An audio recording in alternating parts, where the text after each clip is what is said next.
Good evening students.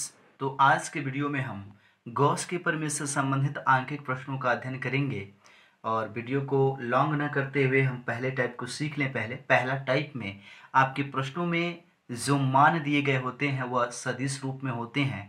जैसे यहाँ पे दिया है कि विद्युत क्षेत्र सदिश वेक्टर ई बराबर इतना में पृष्ठ वेक्टर ए बराबर टीएन के कैप रखने पर पृष्ठ में से होकर गुजरने वाले विद्युत फ्लक्स की गणना कीजिए। तो आपको मैंने गॉस का प्रमेय जब पढ़ाया था तो शुरू में हमने विद्युत फ्लक्स के ही बारे में बताया था और विद्युत फ्लक्स में मैंने आपको बताया था कि यदि विद्युत क्षेत्र में कोई पृष्ठ लंबवत रखा गया हो तो विद्युत क्षेत्र और जो आपका क्षेत्रफल सदिश होता है उसका अदिश गुणन विद्युत फ्लक्स को व्यक्त करता है। तो सबसे पहले देखिए, आंकिक प्रश्न बनाने का सबसे बढ़िया तरीका ये है कि हम गिवन समझ लें। तो विद्युत क्षेत्र सदिश मतलब विद्युत क्षेत्र की तीव्रता वेक्टर ई बराबर 2i cap plus 4j cap plus 7k cap दिया हुआ है और वेक्टर ए बराबर 10 कैप कैप दे दिया है, तो हम उससे लिख लेंगे। अब देखिए ध्यान से, जिन लोगों को आगे समझना है और अच्छे से समझना चाह रहे हैं तो वो इस बात को जान लें कि अगर ये 10 के कैप है तो इसका मतलब ये नहीं है कि इसमें आई कैप और जे कैप नहीं हो सकते हैं, लेकिन वह अनुपस्थित है। कहने का मतलब है उसका वह घटक नहीं दिया गया है। ठीक, तो यहाँ पे हम इसे 0i cap plus 0k cap और प्लस यहाँ पे लिख सकते हैं 10k कैप। ध्यान रखिएगा, ठीक ना। अब देखिए ध्यान से, फाई ई बराबर सूत्र होता है vector E dot vector A. ध्यान रखिएगा, फाई ई बराबर vector E dot vector A. तो फाई ई बराबर वेक्टर ई के स्थान पर वेक्टर ई का मान रखेंगे, वेक्टर ए के स्थान पर वेक्टर ए का मान रख देंगे और फिर मल्टीप्लिकेशन कराना होता है, ठीक ना। तो ये जो डॉट लगा है, ध्यान रखिएगा कि यहाँ पे डॉट प्रोडक्ट है। चलिए, तो फाई ई बराबर हो जाएगा, देखिए ध्यान से, डॉट प्रोडक्ट में जब हम गुणा कराते हैं, एक वीडियो हमने बनाया हुआ है जिसका लिंक हम आपको डिस्क्रिप्शन में दे देंगे। वहाँ पे हमने आपको सिखाया है कि आपका डॉट प्रोडक्ट और क्रॉस प्रोडक्ट क्या है, इनका मल्टीप्लिकेशन कैसे होता है, उसे आप जरूर देख लीजिएगा। यहाँ पे हम आपको बताने की कोशिश करेंगे। यहाँ आई कैप का जो गुणांक होगा उसका गुणा इस वाले के आई कैप के गुणांक के साथ होगा। फिर यहाँ का जो जी कैप का गुणांक है 4, इसका इधर के जी कैप के गुणांक 0 से गुणा हो जाएगा। प्लस है तो प्लस, ये तो चिन्ह आप देखते रहिएगा। के कैप का जो गुणा, के कैप का जो गुणांक 7 है, यहाँ के कैप का 10 है, आपस में गुणा कराएंगे। तो आई कैप का गुणांक कितना है 2, यहाँ आई कैप का 0, तो 2 इंटू 0 प्लस प्लस क्या हो जाएगा प्लस 4 का गुणा 0 से कराएंगे तो 4 इंटू 0, फिर प्लस की कैप के साथ क्या है 7 और यहाँ की कैप के साथ क्या है 10, तो 7 इंटू 10 बराबर 70। और आपको मालूम होगा कि विद्युत फ्लक्स एक अदिश राशि है, इसका मात्रक वोल्ट इंटू मीटर होता है। आप सबको ये बहुत अच्छे से तैयार होना चाहिए। तो चलिए, पहले प्रश्न को हमने हल कर लिया। अब हम देखेंगे टाइप सेकेंड, यानी इसी में सेकेंड टाइप का क्वेश्चन आपसे क्या पूछा जाता है। तो प्रश्न है आपका कि एक समरूप विद्युत क्षेत्र वेक्टर ई बराबर इतना न्यूटन प्रति कूलाम है, 10 सेंटीमीटर गुणे 10 सेंटीमीटर के पृष्ठ से कितना विद्युत फ्लक्स होगा जब पृष्ठ के तल का अविलंब एक्स अक्ष से 60 डिग्री पर 60 डिग्री कोण पर है, ठीक ना। यानी कि जो आपका क्षेत्रफल दिया हुआ है वह एक्स एक्सिस के साथ है। किसके साथ है? एक्स एक्सिस के साथ। अब देखिए ध्यान से, आपको समझना होगा यहाँ पे लंबकोणीय इकाई सदिश। क्या सीखना होता है? लंबकोणीय इकाई सदिश। याद रखिएगा कि कुछ विशेष प्रकार के इकाई सदिश होते हैं जो एक्स एक्सिस, वाई एक्सिस और जेड एक्सिस के साथ आते हैं, इन्हें हम लंबकोणीय इकाई सदिश कहते हैं। जैसे आपका आई कैप जो आपके एक्स एक्सिस के दिशा में इकाई सदिश होता है, और आपका आता है जे कैप जो वाई एक्सिस के दिशा में आपका इकाई सदिश होगा, और जो आपका के कैप होता है वह जेड अक्ष के दिशा में इकाई सदिश होता है। तो यहाँ पे एक्स अक्ष की बात कर रहा है, तो जो क्षेत्रफल हम लेंगे अगर हम उसे सदिश के रूप में चेंज करते हैं तो यहाँ पे इकाई सदिश हम यूज करेंगे क्या? आई कैप। ठीक, अब देखिए ध्यान से, इसको हम सॉल्व करें, ठीक है। तो जैसे गिवन हम लिखेंगे तो वेक्टर ई की वैल्यू कितना दिया है 3 इंटू 10⁻³ कितना आई कैप।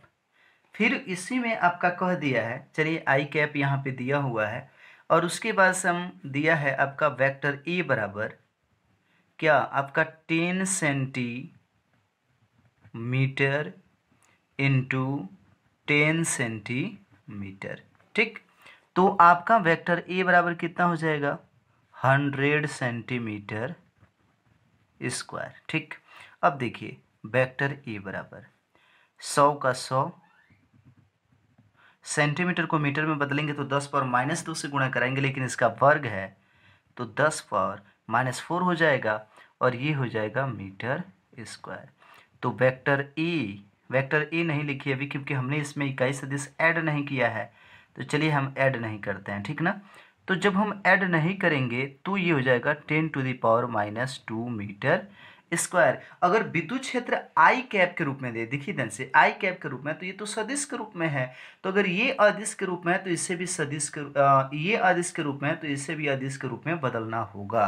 तो जैसे वेक्टर ई का ना मान आपका कितना है 3 × 10⁻³ आई कैप। तो जब हम इसका मॉड ज्ञात करते हैं, परिमाण ज्ञात करेंगे, तो दिशा हट जाएगा, आई कैप का मॉड हो जाएगा, ठीक ना। तो ये हो जाएगा 3 × 10⁻³ और ये आई कैप का मॉड हो गया। याद रखिएगा आई कैप क्या है, इकाई सदिश है। और इकाई सदिश कैसे किसे कहते हैं, तो आपको पता होगा कि ऐसा सदिश जिसका परिमाण 1 हो तथा दिशा वही हो जो दिए गए सदिश का है, तो हम उसे इकाई सदिश कहते हैं। यानी इकाई सदिश का जो परिमाण होगा वह सदैव 1 होता है। तो मॉड आई कैप कितना हो जाएगा 1। तो ये हो जाएगा 3 × 10⁻³ क्या विद्युत क्षेत्र की तीव्रता का मात्रक आपको पढ़ाया जाता है न्यूटन प्रति कूलम या वोल्ट प्रति मीटर। अब देखिए ध्यान से, आपसे जो प्रश्न किया गया है वह है कि जब पृष्ठ के तल का अविलंब x से 60 डिग्री कोण पर है, ठीक है ना, हमें विद्युत फ्लक्स की गणना करनी है। तो फाई ई बराबर आप लोगों को याद होगा कि चित्र जब हम बनाएंगे तो ये क्या है, जो आपका पृष्ठ है वह विद्युत क्षेत्र के साथ इतना 60 डिग्री का कोण अंतरित कर रहा है। तो जाहिर सी बात है फाई ई बराबर आपका लगेगा सूत्र ई ए कॉस थीटा, और फाई ई बराबर आपका हो जाएगा ई के स्थान पर ई का मान रखेंगे 3 × 10⁻³ ई के स्थान पर रखेंगे 10⁻⁻2 और कॉस कितना हो जाएगा 60। ठीक, तो आपका phi E is equal to हो जाएगा 3 × 10 और इंटू कॉस, अगर 60 दिया हुआ है तो कॉस 60 की वैल्यू कितनी होती है 1/2। तो ये हो जाएगा 10 से 30 और आप 2 से भाग दोगे तो 15। आपको पता है कि इसका मात्रक वोल्ट इंटू मीटर होता है। तो ये आपका आंसर हो जाएगा। चलिए नेक्स्ट टॉपिक देखते हैं, ठीक ना।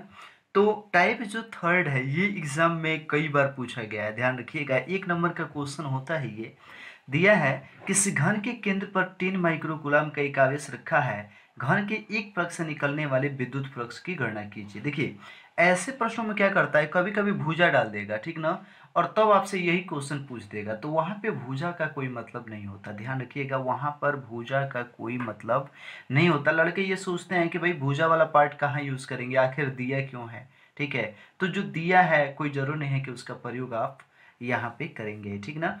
चलिए ध्यान दीजिए, किसी घन के केंद्र पर इतना माइक्रोकूलम का एक आवेश रखा है। देखिए ये गॉस के प्रमेय से संबंधित आंकिक प्रश्न है। तो गॉस का प्रमेय क्या है कि किसी स्वेच्छा अभिगृहित बंद पृष्ठ से होकर गुजरने वाला कुल विद्युत फ्लक्स उससे बद्ध कुल आवेश तथा 1/ε0 के गुणनफल के बराबर होता है। ठीक, तो इससे बद्ध कुल आवेश कितना है 10 माइक्रोकूलम। और क्वेश्चन में आपसे पूछा है एक फलक से निकलने वाले, तो पहले तो आपको कुल फलक का ज्ञात करना पड़ेगा, यानी पूरे घन से होकर गुजरने वाला ज्ञात करेंगे। ठीक, और जैसे आपको पूरे घन का ज्ञात हो जाए तो आपको मालूम है कि घन के 6 फलक होते हैं। तो अगर पूरे फलक से इतना विद्युत फ्लक्स गुजर रहा है तो एक से गुजरेगा बराबर हो जाएगा 1/6 और जो 6 का लिख लेंगे, यानी कुल विद्युत फ्लक्स। ठीक, तो यहां देखिए ध्यान से, अगर घन से गुजरने वाला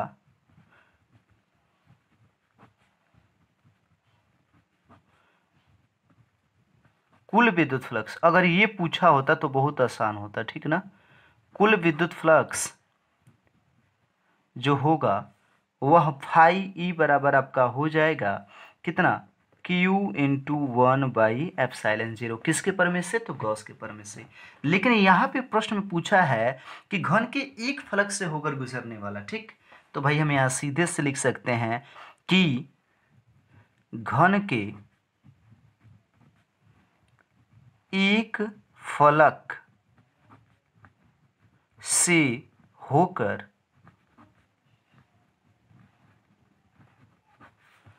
गुजरने वाला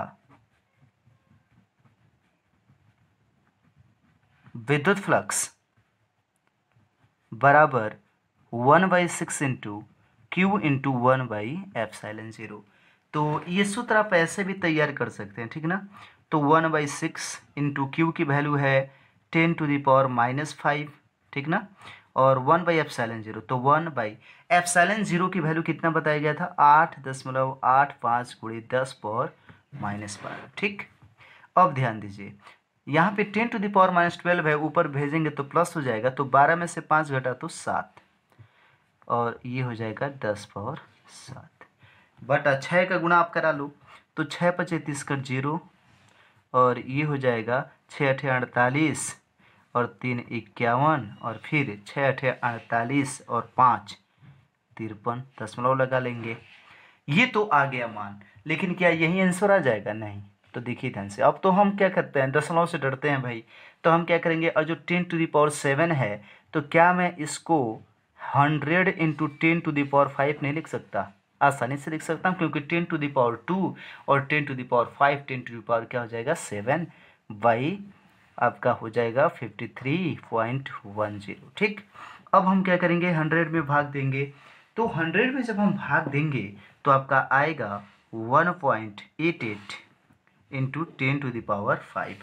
चूंकि ये विद्युत फ्लक्स पूछ रहा है, तो विद्युत फ्लक्स का मात्रक होता है वोल्ट इंटू मीटर। कंफ्यूज मत होइएगा, विद्युत क्षेत्र की तीव्रता का मात्रक होता है वोल्ट प्रति मीटर, और विद्युत फ्लक्स का मात्रक होता है वोल्ट इंटू मीटर। कोई दिक्कत? चलिए नेक्स्ट देखते हैं। चलिए, तो टाइप 4 में हम सीखेंगे थोड़ा सा अलग टाइप का क्वेश्चन, जहाँ पे गॉस के प्रमेय का विस्तृत प्रयोग करेंगे हम। प्रश्न है आपका कि आपके पास 4 आवेश 2q, q, -q तथा -2q है। गॉसीय पृष्ठ में, अरे भाई गॉस का पृष्ठ कहिए, गॉसीय पृष्ठ कहिए, ठीक ना। 2q के अतिरिक्त अन्य कौन कौन से आवेश के लिए जाएं जिससे गॉसीय पृष्ठ से निर्गत विद्युत फ्लक्स शून्य हो या 3q/ε0 हो। तो 2 प्रश्न यहाँ पे आपसे पूछे गए हैं। कितने हैं? 2 प्रश्न पूछ लिए गए, ठीक। अब देखिए, हम पहले को समझ लेते हैं, क्योंकि पहला समझने वाला है, पहले को हम समझ लें। अगर कोई एक चीज आपको पता करना होता, तब तो भाई हम क्या करते, इसको आसानी से पता कर लेते, लेकिन ऐसा है नहीं। तो ध्यान दीजिए, यहाँ पे कहा है कि कौन कौन से होने चाहिए। तो आपके पास सबसे पहले तो गॉस का प्रमेय आप जान लीजिए। गॉस का प्रमेय φE बराबर आप पढ़ाते हैं कि कुल आवेश और इंटू 1/ε0। कुल आवेश मतलब सभी का योग। अब एक चीज हमें बताइए, हमें क्या करना है, विद्युत फ्लक्स को शून्य लाना है। कितना लाना है? शून्य। ये शून्य कब संभव है? देखिए, 1/ε0 तो कभी शून्य हो नहीं सकता है, क्योंकि आप जानते हैं कि ε0 कांस्टेंट है और इसकी वैल्यू 8.85 इंटू 10⁻⁻12 कूलाम स्क्वायर प्रति न्यूटन मीटर स्क्वायर होता है।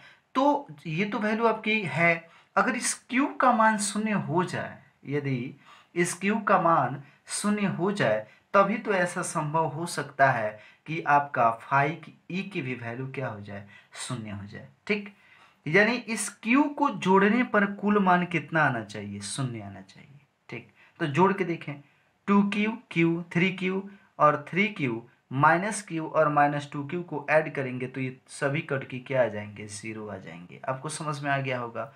तो यहाँ पे जो वैल्यू है, यहाँ पे कोई भी आवेश, कौन कौन से आवेश लिए जाएं, अगर यहाँ पे दिया गया है कि 2q के अतिरिक्त कौन से आवेश लिए जाएं, तो 2q के अंतर्गत आपके जो आवेश लिए जाएंगे तो वह होंगे आपका, एक तो होगा कौन सा, q, -q और -2q, तब भी ये क्या आ जाएगा? शून्य आ जाएगा, ठीक। और दूसरा चीज जो हो सकता है वह होगा -3q, अगर -2q, अगर 2q दिया ही है और -2q ले लिया जाए, तब भी वो क्या हो जाएगा? शून्य हो जाएगा, ठीक ना। ठीक, तो यहाँ हम लिख लेंगे, लिख दे रहे हैं, ठीक ना। इसको समझ लीजिएगा कि φE शून्य प्राप्त तभी होगा जब Q शून्य हो। Q मतलब समझ रहे हैं ना, कुल आवेश। यहाँ मैं लिख दे रहा हूँ, कुल आवेश Q शून्य हो, ये तभी संभव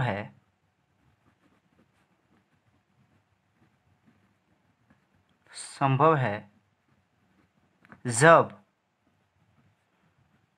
2Q के अतिरिक्त -2Q हो, क्योंकि 2Q और -2Q कट जाएंगे, 0 आएगा, और 0 × 1/ε0 क्या हो जाएगा, 0। 2Q हो अथवा Q -Q व -2Q हो। ठीक, अब देखिए बी नंबर को। बी नंबर में आपसे कहा है कि भाई हम इसके अतिरिक्त कौन सा आवेश रखें कि ये 3Q/ε0 हो जाए। ठीक, तो इस चीज़ का थोड़ा सा ध्यान रखिएगा। यहाँ पे आपसे पूछ दिया है कि इसके अतिरिक्त कितना आवेश रखा जाए, ठीक ना, कि उसकी वैल्यू आपका 3Q/ε0 हो जाए। ठीक, तो देखिए गॉस के प्रमेय से आपका फाई ई बराबर होगा Q × 1/ε0। फाई ई की वैल्यू ये चाह रहा है कितना, 3Q/ε0। Q अब यहाँ पे जो वैल्यू दिया है किसके अतिरिक्त, तो 2Q के अतिरिक्त।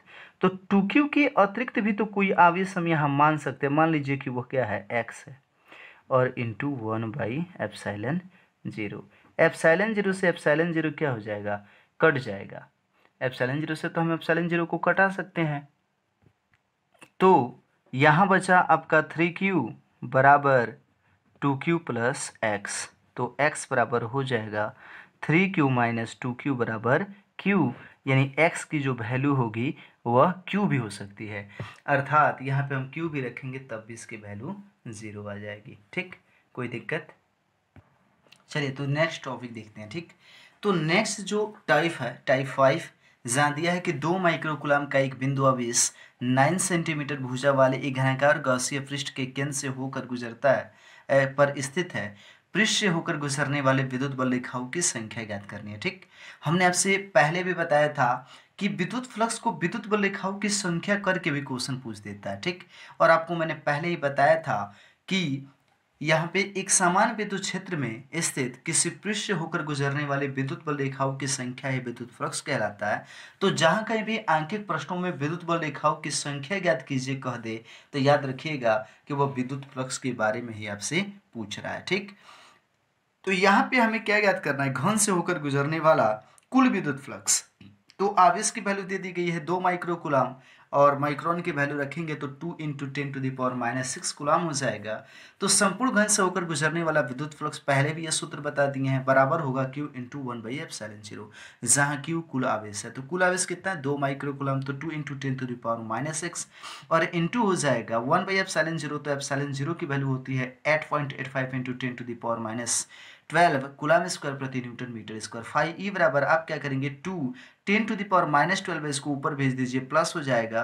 तो 10⁻12 और 10⁻6 घटेगा तो 10⁻+6, 2/8.85 हो जाएगा। फाई ई बराबर होगा 2/8.85। अब ये है कि 2 में आप 8.85 से भाग नहीं कर सकते हो, इसलिए हम क्या करेंगे कि 10⁻, यदि 6 है तो क्या मैं ऐसा नहीं कर सकता कि इसे 10 × 10⁻5 लिख दूं। तो जो 10 होगा उसका गुणा 2 से होगा तो ये 20 में बदल जाएगा, और ये हो जाएगा 20/8.85 × 10⁻5। तो 20 में जब 8.85 से आप भाग करोगे तो आएगा 2.259 × 10⁻5। तो फाई ई बराबर आप लिख सकते हो, अगर ये 9 इससे हटाएंगे तो 5 6 में बदल जाएगा, तो ये हो जाएगा 2.26 × 10⁻5। और मात्रक लिखना कभी मत भूलिएगा, इसका मात्रक होगा वोल्ट × मीटर। ठीक है, चलिए तो नेक्स्ट टाइप देखते हैं। टाइप 6 है, जो अनंत विस्तार के रेखीय आवेश के कारण किसी बिंदु पर विद्युत क्षेत्र की तीव्रता से संबंधित आंकिक प्रश्न होते हैं। प्रश्न पूछा है कि अनंत लंबाई की आवेश रेखा पर आवेश का रेखीय घनत्व 4 माइक्रोकुलाम प्रति मीटर है। इस रेखा से 4 मीटर की दूरी पर, ठीक ना, आपको विद्युत क्षेत्र की तीव्रता ज्ञात करनी है। ठीक, तो सबसे पहले हम क्या लिखेंगे, गिवन। ठीक, गिवन लिख लीजिए। आप रेखीय आवेश घनत्व को किससे व्यक्त करते हैं, लैम्डा से, और लैम्डा बराबर हो जाएगा 4 माइक्रोकुलाम प्रति मीटर। ठीक, फिर आपका दे दिया इसमें कितनी दूरी पर, तो r बराबर कितनी दूरी पर है, 4 मीटर पर। ठीक, अब देखिए ध्यान से, अनंत लंबाई के किसी रेखीय आवेश के कारण किसी बिंदु पर विद्युत क्षेत्र की तीव्रता का हमने आपको सूत्र बताया था, E बराबर 1/4πε0 2 लैम्डा बाई आर। ठीक, ये देखिए ध्यान से, तो E बराबर हो जाएगा 1/4πε0 का मान 9 × 10⁹ हो जाएगा, और 2 का 2 लिखेंगे, लैम्डा की वैल्यू आप लोगों को पता है 4 × 10⁻⁻6, और y r की वैल्यू हो जाएगी आपकी 4। ठीक, 4 से 4 को कटा लीजिए, E बराबर हो जाएगा 9 दूनी 18 गुणे 10⁻⁻6, और 9 हो जाएगा आपका 3। विद्युत क्षेत्र की तीव्रता का मात्रक होता है न्यूटन प्रति कूलम। चलिए, तो टाइप 7 हम देखते हैं। दिया है किसी अनंत रेखीय आवेश से 4 सेंटीमीटर दूरी पर विद्युत क्षेत्र की तीव्रता 9 × 10⁴ न्यूटन प्रति कूलम है। रेखीय आवेश घनत्व की गणना करनी है। ठीक, तो रेखीय आवेश घनत्व को हम लैम्डा से प्रदर्शित करते हैं, और इसका मात्रक होता है कूलम प्रति मीटर, और इसका बीमेय सूत्र आप समझ गए होंगे, L⁻⁻1 और AT होगा। ठीक, तो यहाँ पे हम जो सीखने वाले हैं उसके बारे में जान लीजिए थोड़ा सा। यहाँ पे जो सूत्र आपका होता है रेखीय आवेश, यानी किसी रेखीय आवेश के कारण किसी बिंदु पर विद्युत क्षेत्र की तीव्रता, तो E बराबर आपको पढ़ाया जाता है 1/4πε0 2 लैम्डा बाई कितना, r। ठीक, सबसे पहले तो आपको क्या क्या दे दिया है, किसी अनंत रेखीय आवेश से 4 सेंटीमीटर की दूरी पर, यानी r का मान 4 सेंटीमीटर में दिया है, तो सेंटीमीटर में है तो इसे मीटर में बदलिएगा, तो 4 × 10⁻⁻2 हो जाएगा, और फिर विद्युत क्षेत्र की तीव्रता 9 × 10⁴ न्यूटन प्रति कूलम दे दिया है, तो E की वैल्यू हम पुट करेंगे कितना, 9 × 10⁴। आप कैसे जाने कि ये विद्युत क्षेत्र की तीव्रता है, तो याद रखिएगा न्यूटन प्रति कूलम या वोल्ट प्रति मीटर दिया गया है, तो ये विद्युत क्षेत्र की तीव्रता का मात्रक होता है। तो यहाँ हो जाएगा 9 × 10⁴ और इक्वल टू 1/4πε0 की वैल्यू हम पुट कर देंगे, 2 का 2 रहेगा, हमें लैम्डा को प्राप्त करना है, r की वैल्यू दे दी गई है, r की वैल्यू है 4 सेंटीमीटर। ठीक, 9 से आप 9 को कटा सकते हो, यहाँ 2 1 जा 2 और 2 बार में कट जाएगा, इसको पक्षांतर कर दीजिए, तो ये हो जाएगा 2 × 10⁴ पहले से है, और ये हो जाएगा 10⁻⁻2। ये देखिए 10⁹ अगर यहाँ पे गुणे में है तो ये आएगी, तो भाग में हो जाएगा, और बराबर क्या हो गया, लैम्डा। तो आपका लैम्डा बराबर हो जाएगा 2 × 10⁻+2 और 10⁻⁻9 हो जाएगा, और लैम्डा इज इक्वल टू हो जाएगा 2 × 10⁻⁻7 कूलम प्रति मीटर।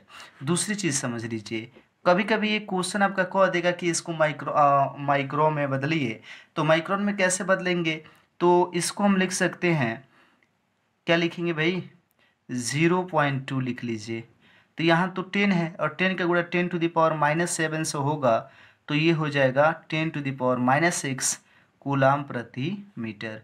तो लैम्डा इज इक्वल टू होगा 0.2, 10⁻⁻6 को कहते हैं माइक्रो, और ये कूलम और प्रति मीटर, इसका ये भी आंसर होगा। ठीक ना। चलिए, तो नेक्स्ट जो टाइप है वह अनंत विस्तार के किसी समतल आवेशित चादर के कारण विद्युत क्षेत्र की तीव्रता से संबंधित आंकिक प्रश्न है, जहाँ दिया है कि आवेश की अनंत समतल चादर पर पृष्ठ आवेश घनत्व, तो पृष्ठीय आवेश घनत्व को आप सिग्मा से व्यक्त करते हैं, जिसकी वैल्यू दे दी गई है 8.85 इंटू माइक्रोन दे दिया है, तो 10⁻⁻6 कूलम प्रति मीटर स्क्वायर। याद रखिएगा, पृष्ठीय आवेश घनत्व का सूत्र हमने आपको बताया था सिग्मा बराबर Q/A, और उसका मात्रक हम आपको बता दें L पावर, उसका मात्रक हो जाएगा आपका कूलम प्रति मीटर स्क्वायर, और बीमेय सूत्र होगा आपका L⁻⁻2 AT। अब देखिए दूसरी चीज़, यहाँ पे जो क्वेश्चन पूछा है कि चादर के निकट विद्युत क्षेत्र आपको प्राप्त करनी है, ठीक ना, तो एक ही न है, ध्यान दीजिएगा, जब एक होता है तो हमने विद्युत क्षेत्र की तीव्रता का जो सूत्र बताया था वह था E बराबर σ/2ε0, ठीक ना। जब एक हो तो E बराबर होता है σ/2ε0, तो E बराबर सिग्मा की वैल्यू दे दिया है 8.85 × 10⁻⁻6, और बटा 2 का 2 हो जाएगा। एप्सिलॉन 0 की वैल्यू होगी 8.85 इंटू 10⁻, कितना माइनस में आपका 12, और 8.85 से इसको आप कटा लो तो ई बराबर हो जाएगा 1/2 10⁻⁻12। इसे ऊपर भेजोगे तो 12 में से 6 जाएगा, आपका हो जाएगा 6। तो ई बराबर क्या, मैं 10⁻6 को 10 इंटू 10⁵ नहीं लिख सकता, तो ये हो जाएगा 10/2 और इंटू 10⁵। तो ई बराबर हो जाएगा 10 में 2 से भाग देंगे तो 5 इंटू 10⁵ वोल्ट प्रति मीटर या न्यूटन प्रति कूलम। ठीक ना। चलिए, तो नेक्स्ट टाइप है टाइप 9th हम पढ़ा रहे हैं आपको कि दो बड़ी पतली धातु की प्लेटें एक दूसरे के समीप और समांतर हैं। प्लेटों पर आवेश का पृष्ठ आवेश घनत्व 1.77 इंटू 10⁻11 कूलम प्रति मीटर स्क्वायर तथा विपरीत चिन्हों का है। प्लेटों के बीच विद्युत क्षेत्र की तीव्रता कितनी होगी? तो आप सबको पहले ही हमने बता दिया था कि दो समतल आवेशित प्लेटों के बीच जो विद्युत क्षेत्र की तीव्रता होता है वह ई बराबर होता है सिग्मा बाई एप्सिलॉन 0, और उसके बाहर किसी बिंदु पर विद्युत क्षेत्र की तीव्रता सदैव शून्य होती है। तो याद रखिएगा, प्लेटों के बीच यानी कि दो समतल आवेशित प्लेटों के बीच जो विद्युत क्षेत्र की तीव्रता होती है वह कहीं भी, यानी प्लेटों के बीच में कहीं भी जो विद्युत क्षेत्र की तीव्रता होगी वह होता है सिग्मा बाई एप्सिलॉन 0, जबकि दो समतल आवेशित प्लेटों के बीच बीच ना होकर के बाहर किसी बिंदु पर विद्युत क्षेत्र की तीव्रता सदैव शून्य होती है।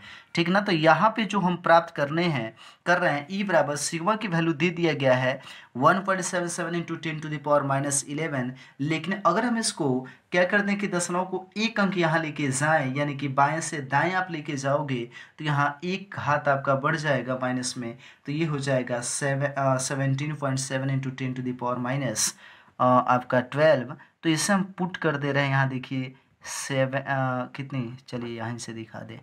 ई बराबर आपका सिग्मा की वैल्यू दिया है 17.7 इंटू 10⁻12, और वाई हो जाएगा एप्सिलॉन 0 की वैल्यू होती है 8.85 इंटू 10⁻12, -12 से -12, और 8.85 से 17.7 को आप घटाओगे तो ये आपका 2 बार में कट जाएगा। विद्युत क्षेत्र की तीव्रता का मात्रक होगा न्यूटन प्रति कूलम। टाइप 10, ठीक ना।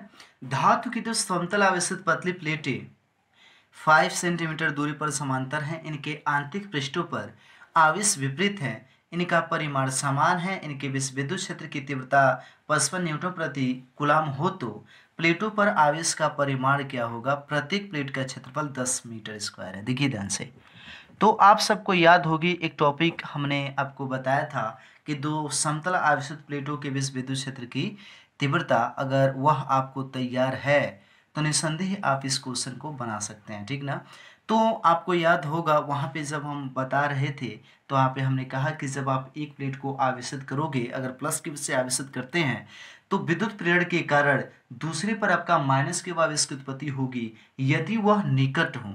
देखिए शर्त है यहाँ पे, वह निकट हो। तो यहाँ पे जो दो समतल आवेशित प्लेटें हैं वह 5 सेंटीमीटर की दूरी पर हैं, यानी काफ़ी नज़दीक हैं, और नज़दीक हैं तो अगर पहले प्लेट को आप प्लस के आवेश से आवेशित करोगे तो दूसरे पर माइनस के आवेश की उत्पत्ति यूं ही हो जाएगी। फलतः दोनों के पृष्ठीय आवेश घनत्व जो होंगे, एक का पॉजिटिव होगा तो दूसरे का क्या हो जाएगा? नेगेटिव हो जाएगा। तो इसके लिए आपको सूत्र हमने बताया था ई बराबर सिग्मा बाई एप्सिलॉन 0।